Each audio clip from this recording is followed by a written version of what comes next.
Question number one. Claudio Vargas, the rumors swirling that now that the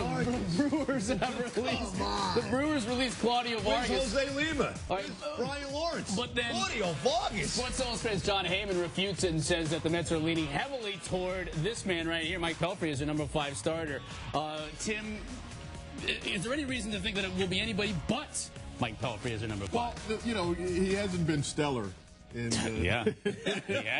in spring training. But, I mean, at this point, you got to just go ahead and give him a shot and see what you got. I mean, you know, what are you bringing somebody else in? Are you going to win more games with anyone else than you are going to win with him? I mean, until you can find someone better. Here's the point. You look at a guy like, last year the Mets brought in a bunch. They had, I think, 13 starters last year. So they bring in some. Jorge Sosa is one name. You can get him on the cheap, and you can bring him in, and he pitched okay.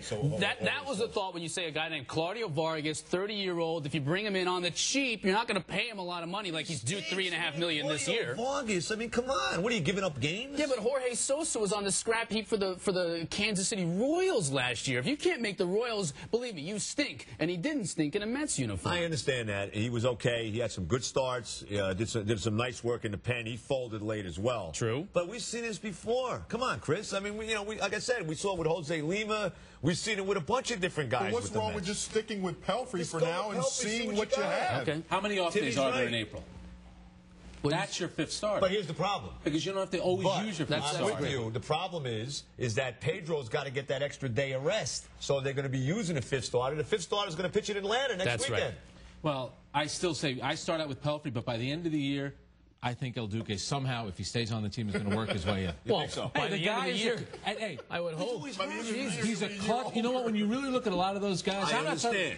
Spot starter, a guy that could come in from relief. Remember the job he did a few years ago with the White Sox when they brought him in with the bases loaded against the Red Sox? That was the biggest inning of that entire series. El Duque got a lot of guts. He's got a dead arm, too. You know what, though? He'll get guys out when it counts. Right, not in April, but maybe in September. We hope, if he's ready to go. Let's move on to basketball. The Donnie Walsh-Isaiah situation continues. Frank, is there any way, Mitch Lawrence's article today about the fact that you may have Donnie Walsh and Isaiah staying on. This can't be really happening, can it? Thanks for recognizing that I also had my name on that story, too. I knew you'd bring it up. Where was it there? On the bottom? I knew you mentioned it anyway. It was buried at the bottom. But you know what? It's funny, whenever somebody will ask you this question, I always say, how do you make a case that he's still here today? So why wouldn't he be here tomorrow, the next day? I don't think he'll be here as the coach. Is there a chance he could stay in the organization?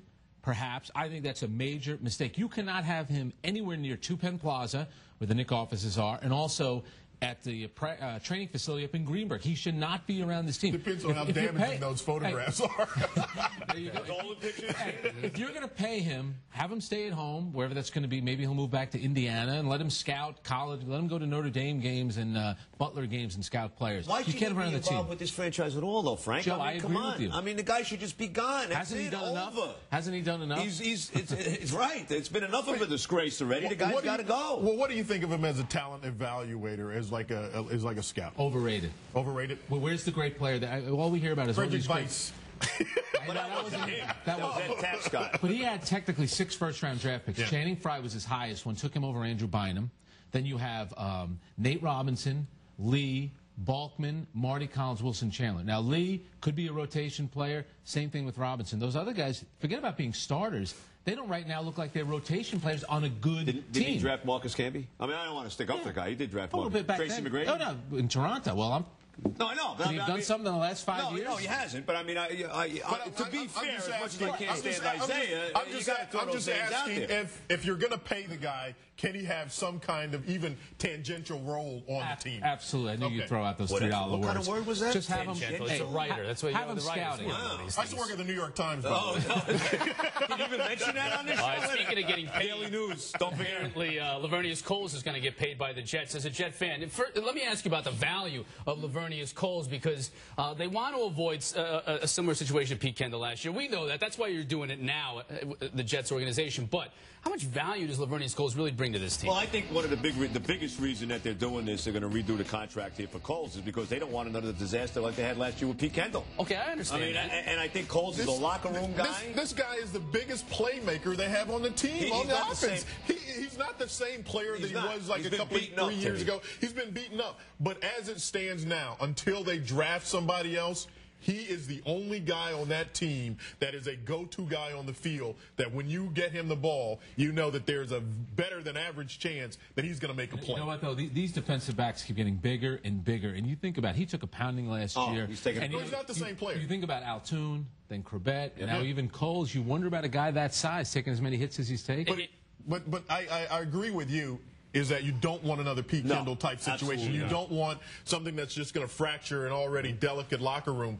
But I still maintain that he is the only guy in that locker room that's going to have any kind of respect on that team as an offensive playmaker right now. He's a great voice in the locker room, and he's bought into Mangini's program, for the last couple of years or so, and that was very important to him. They do not want this guy to be sour going into training camp. This is not a guy you want to, may I say, upset. I didn't want to say the other word. I know a good role player. As long as we're all on the understanding that he is a good role player at this point in time in his career. He's a good possession receiver. That's what he is. He's going to go over the middle.